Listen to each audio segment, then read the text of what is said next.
special video.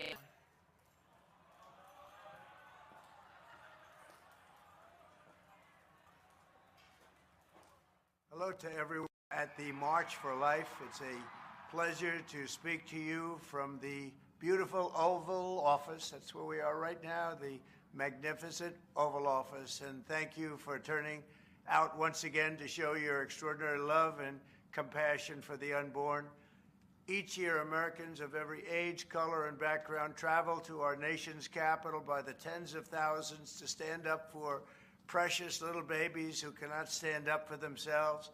I am proud to be the first president ever to have joined you in person. As you know, this annual march started 52 years ago on the first anniversary of the disastrous ruling known as Roe v. Wade. That unconstitutional decision took power away from the states and the voters, kicking off 50 years of division and anger. But thanks to your tireless work and devotion across 5 decades, that historic wrong was set right 3 years ago. I was so proud to be a participant. 6 courageous justices of the Supreme Court of the United States returned the issue to the state legislatures and to the people where it belongs. It became a vote of the people. In my second term, we will again stand proudly for families and for life. We will protect the historic gains we have made and stop the radical Democrat push for a federal right to unlimited abortion on demand up to the moment of birth and even after birth. Think of that, after birth. And some people want that. Can you believe it? We will work to offer a loving hand to new mothers and young families, and we will support adoption and foster care.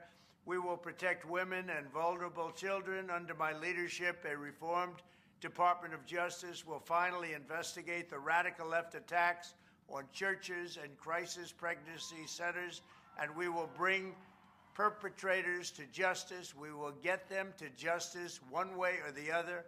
I will also end the weaponization of law enforcement against Americans of faith, and I'm releasing the Christians and pro-life activists who were persecuted by the Biden regime for praying and living out their faith. I just signed that document, and they're being released. One such American was Paula Harlow. At 75 years old, Paula was sentenced to 2 years in prison after praying outside of a clinic. That's why she was sentenced to 2 years. That's what happened under the Biden regime. In her sentencing, the judge mocked her Christian faith while her husband pleaded to be thrown in jail with his wife, fearing she would die alone behind bars. This week, it was my honor to grant a full and complete pardon to Paula and many others who were the victims of this horrific weaponization. Never again will religious persecution be allowed to happen in America. To all of the very special people marching today in this bitter cold, I know your hearts are warm and your spirits are strong because your mission is just very, very pure, to forge a society that welcomes and protects every child as a beautiful gift from the hand of our Creator. Thank you for never losing hope and never giving up. Thank you for your tremendous support. God bless you and God